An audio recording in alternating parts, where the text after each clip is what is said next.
Hello viewers, I am Dr. Nilima Shrivastava, former professor with School of Gender and Development Studies, Indira Gandhi National Open University, New Delhi. Today in this video, I am going to talk about engendering public economies. This is the first part of the video which is drawn from the course MGSE 002, namely Gender Audit and Gender Budgeting.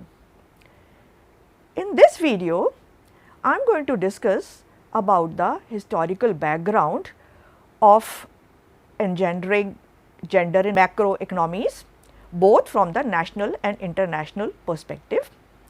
Thereafter, there will be a discussion on how it is important to look at the macroeconomics from a gender lens.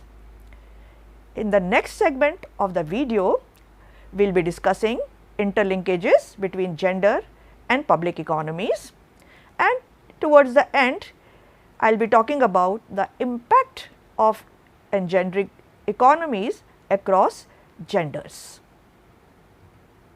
Let us look at the learning outcomes of this video.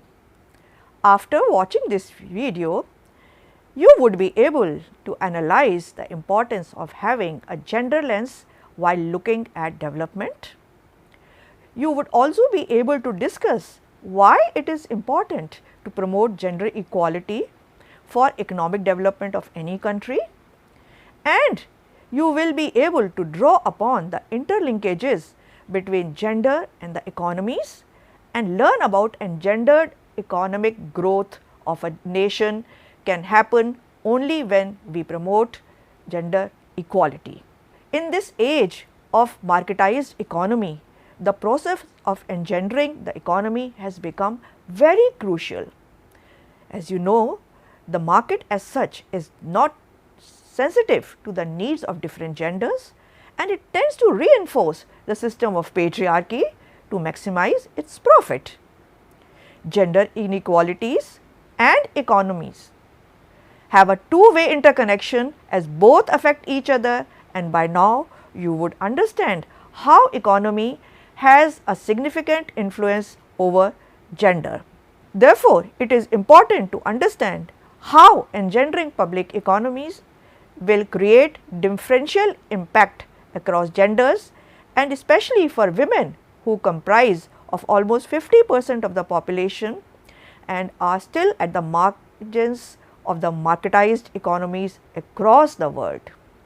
Let us now look at what can be the approaches to gender equity. The whole notion is based on the recognition that interventions in favor of women must be multi-pronged, and they must, number one, provide women basic entitlements. Then they should also address the reality of globalization and its impact on women by prioritizing economic empowerment. It should also ensure that environment free from all forms of violence against women, whether it is physical, economic, social, psychological or emotional.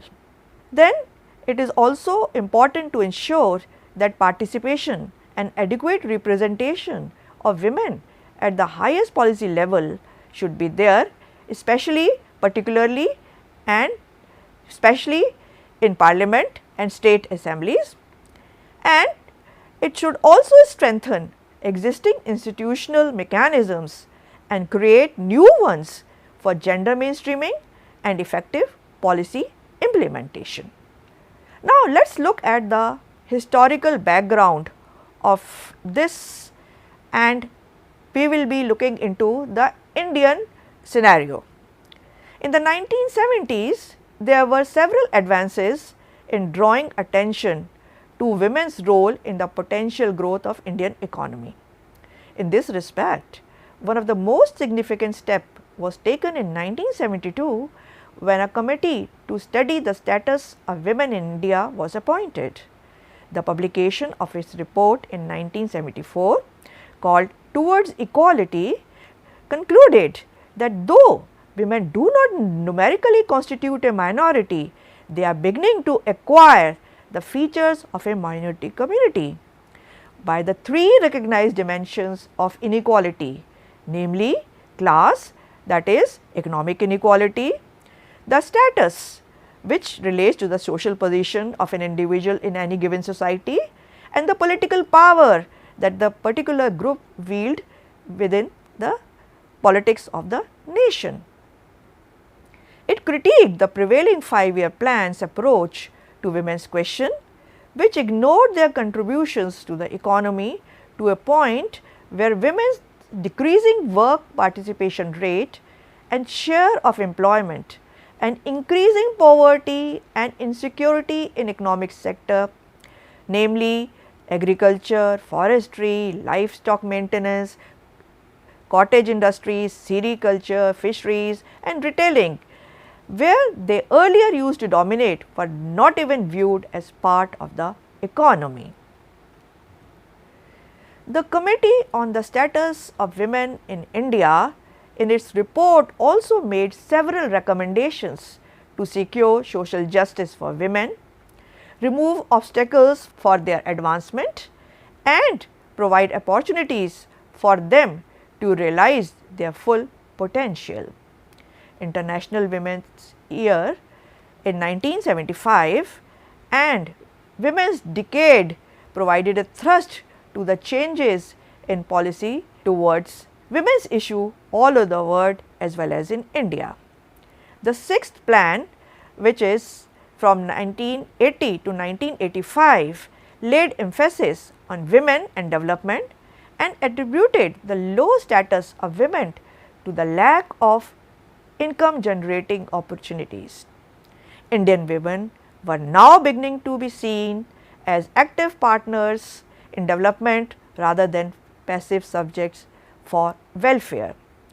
Employment was the critical goal, and bringing in data on women's position in the occupational classification of India's labour and other such information was a big leap forward.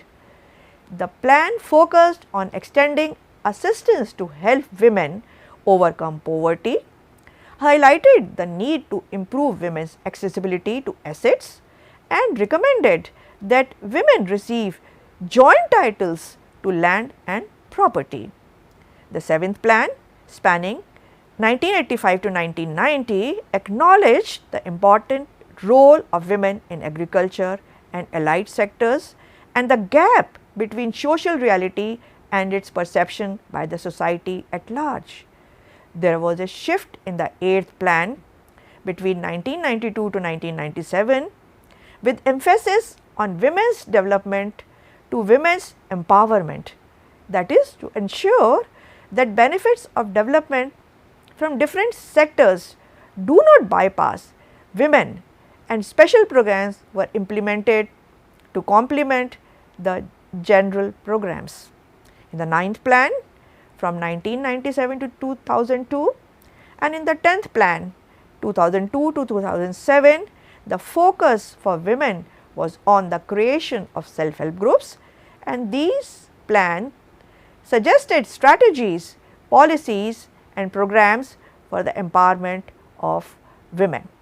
Let us look at the formation of working group of feminist economists. One of the highlights of Indian women's movement is the birth and journey of the Indian Association of Women's Studies. Its philosophical base reflects the feminist approach to knowledge and an interdisciplinary approach to understanding position of women in Indian society.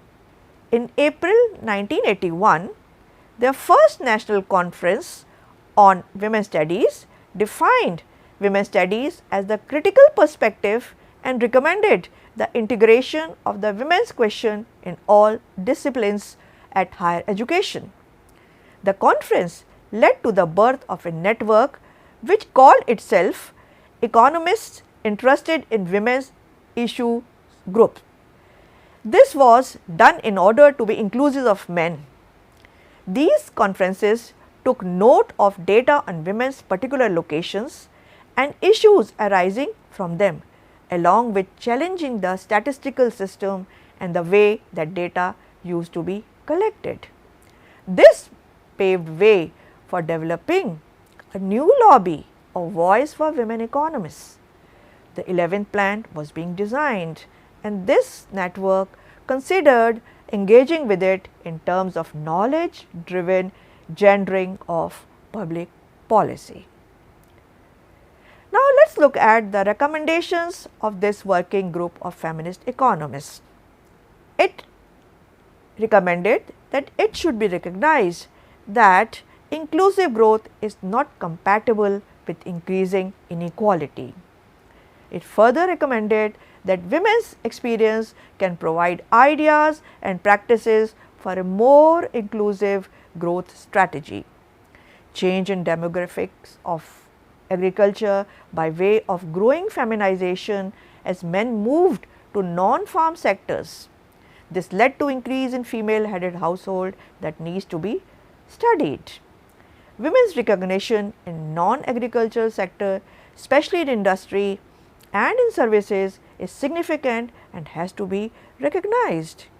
A large proportion of workers in all informal enterprises are women, and rights of such women have to be protected. Then rehabilitation measures should include land titles in the name of women, housing for women on large scale, including housing finance without collateral. Next was a period of progression. The National Perspective Plan for Women from 1988 to 2000 was prepared, which contained 360 recommendations, including that for credit and land acquisition schemes and reservations in local governance institutions. The Shram Shakti report by National Commission on Self-Employed Women and Women in the Informal Sector in 1988 pushed for universal child care facilities and setting up of exclusive credit facilities for women through a National Credit Fund for Women. Then the National Commission for Women Act 1990 was passed in the Parliament to act as a statutory ombudsperson for women, reviewing laws and policies and intervening selectively in individual cases of violation and denial of women's right. Its annual reports contain recommendations to be tabled in Parliament by the Government of India with a detailed compliance report and reasons in case of absence. Now, let us look at the policies and legislations that were instituted to promote gender equality in India. Between 1980 to 1996, many policy instruments and program initiatives came into force. There were special investments in groups of women with necessary forward and backward linkages with support services to help poor women find viable ways of income generation. 1993 saw the 73rd and the 74th constitutional amendments for the reservation of 1/3 of seats in local governance, both rural and urban, and for reservations in the post of their chairpersons.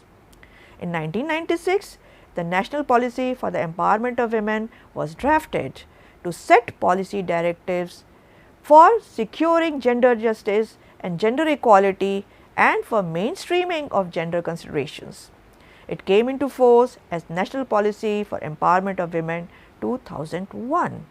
In this section of the video, we are going to look at the international scenario regarding the issue of engendering of gender at microeconomies. Looking at the status of women, the United Nations had set up the Commission on Status of Women in 1946. It had two basic functions: to prepare recommendations and reports to be submitted to the Economic and Social Council on promoting women's rights in political, economic, civil, social and educational fields, and the other function was to make recommendations on urgent problems requiring immediate attention in the field of women's rights. The concern of Commission remained essentially the same until 1987, when it was expanded to include advocacy for equality, development and peace, and monitoring of the implementation of measures for the advancement of women at regional, sectoral, national and global levels. With the efforts of different women's groups and movements around the world, the United Nations declared 1975 as the International Women's Year, followed by International Women's Decade from 1975 to 1985. The United Nations also organized 4 international conferences for women in Mexico in 1975, in 1980 in Nairobi, in 1985 at Copenhagen and finally at Beijing in 1995. Earlier to 1970, when Esther Bosseraf published her breakthrough work on women and development, it was thought that development process affected men and women in the same way. Productivity was equated with the cash economy, and so most of women's work was ignored and women's contribution to the economy was not part of the national system's account. When it became apparent that economic development did not automatically eradicate poverty through trickle-down effects, the problems of distribution and equality of benefits to the various segments of the population became of major importance in development theory. Further, research on women in developing countries challenged the most fundamental assumptions of international development and added a gender dimension to the study of development process and demanded a new theoretical approach. Since the 60s, UN declared each decade as Decade of Development. The first development decade from 1961 to 1970 was devoid of any specific reference to women. In the second decade, there was a brief reference in the International Development Strategy laying emphasis on the importance of encouraging the full integration of women in total development, hinting at the first glimmerings of a new consciousness.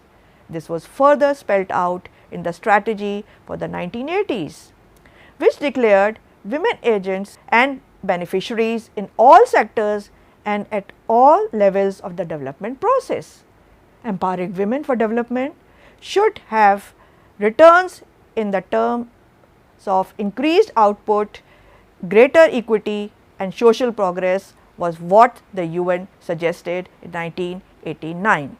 Yet, despite the apparent lack of the change, the United Nations Decade for Women achieved a new awareness regarding the need to consider women when planning for development. The early 1970s approach of integration based on the belief that women could be brought into existing models of benevolent development without a major restructuring of the process of development became the object of much feminist critique.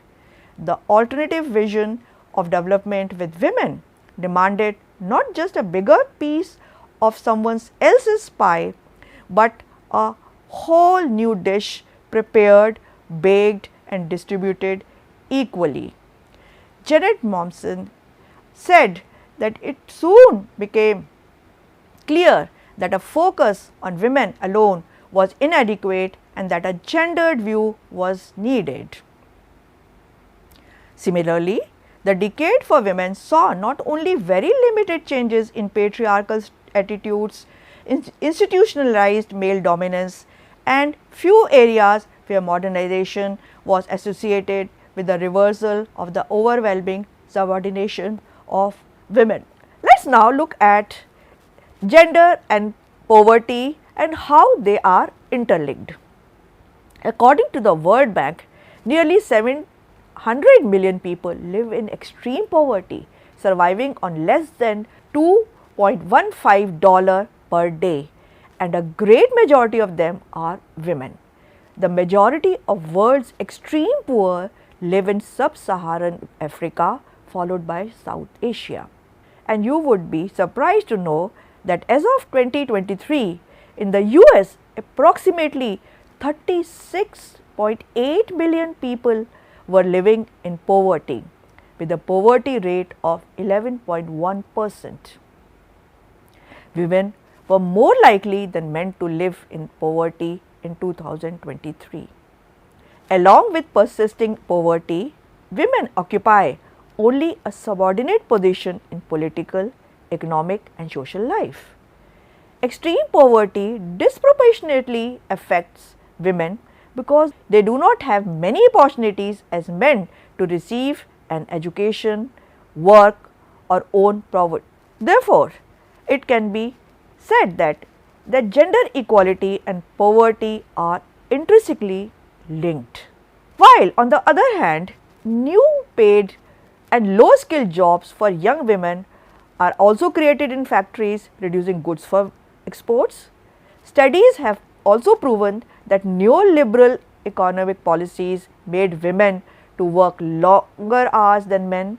As a result, there is a pressure on gender relations because of the changing status of women and of rapid economic restructuring combined with growing hardships at the household level, asserted by Janet Mommsen. Not only neoliberal economic policies, even colonial economy and its after effects also had negative impact on women. Let us now discuss the economics of gender and the economy. Gender equality and equal rights are not just a matter of equity, they are also of paramount economic importance. International Monetary Fund suggests that narrowing the gender gap in labor market could increase GDP in emerging markets and developing economies by almost 8%. Research indicates that countries with higher gender equality tend to have stronger economies. For instance, a study by the World Bank found that countries with the most gender equal economies experience an average annual GDP growth rate of 0.8 percentage points higher than those with the most unequal economies. Let us now look at the interconnection between gender equality and economic growth. The pursuit of gender equality has long been recognized as a fundamental human right issue. In recent years, it has increasingly been acknowledged as a key driver of economic growth. Research further indicates that countries with higher gender equality tend to have stronger economies. By investing in women's empowerment and dismantling gender barriers, we can unlock a powerful force for economic growth, improved social well-being and lasting peace and stability across the world. Let us now look at how different sectors can be engendered. Let us start with agriculture. Agriculture is increasingly dependent on women farmers due to the changing demographies of the sector. There is a growing feminization of agriculture, an increase in female-headed household because of large-scale migration. Planning for agriculture thus means planning for small-scale feminized agriculture ecosystem by way of enhancing women's land access. Then there should be group approach for supporting women farmers. Third, enhancing infrastructure access for women farmers. And lastly, skill training for women in farm technology maintenance will take integration of women in agriculture sector and their contribution in the economy. Let us now look at the scenario related to health and work. Besides themselves suffering from ill health, women are severely affected by the morbidity and mortality within families, as they do not only have to cope with the improvisation from the hardship that is caused by ill health, but also with the additional burden of care that falls almost entirely on women. Implications of women's health has hardly been a concern in national economy. Women's contribution 2. Unconditional employment in unorganized non-agricultural sectors of industry and services need particular attention. Women's continued disadvantage as workers stem largely from the fact that very early in life they get burdened with family responsibility, which in turn constrains them from completing education and acquiring modern skills. Most women are contributing to the economy through household unpaid work. At the same time, current economic and social policies are destroying traditional livelihoods, making household survival increasingly dependent on women's unpaid labor. This prevents them from looking for remunerative work and further lower down their perceived status. Looking into the sector of education and environment and climate change, we see that there is a strong equity enhancing and inequality reducing thrust education plan is an imperative, particularly in view of emphasis on inclusive growth. To ensure expanding and equal educational opportunities for girls and women, especially from socially discriminated and marginalized groups, it is important for educational planning to pay specific attention to recruitment of female teachers, especially from different social groups, by improving their living and travelling facilities and by upgrading teaching skills of potential teachers. Women are the principal users of forests for firewood, fodder, food items and non-wood forest products, essentially to millions of rural households. They are thus specially affected by forest degradation with respect to time and energy spent on collection, loss of sources of wild food, medicinal herbs, educational products and so on. Both equity and efficiency for better conservation can therefore depend centrally on women's participation in forest management in institutions. It is therefore essential to build a gender perspective into planning for conservation of forest and environment protection. Let us sum up the discussion. By now, you would have understood that women and men are affected differently by economic change and development, and thus an active public policy is needed to intervene in order to close gender gaps. Historically, the after effects of colonialism and the peripheral position of poor countries of the South and those with economies in transition, alongside rapid industrialization, also had immense effects on women, which resulted in gender discrimination. In the mission statement of the Beijing Fourth World Conference on Women held in 1995, it was said that a transformed partnership based on equality between women and men is a condition for women-centric sustainable development. Feminist economists have been looking into effects of structural adjustment programs and globalization on women and have carried out enormous researches on gender and macroeconomic policies.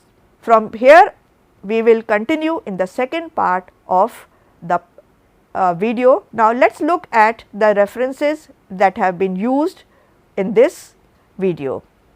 I thank you for watching this, and I hope that it was now clear that how it is important for gender to be engendered within macroeconomic policies. Thank you so much.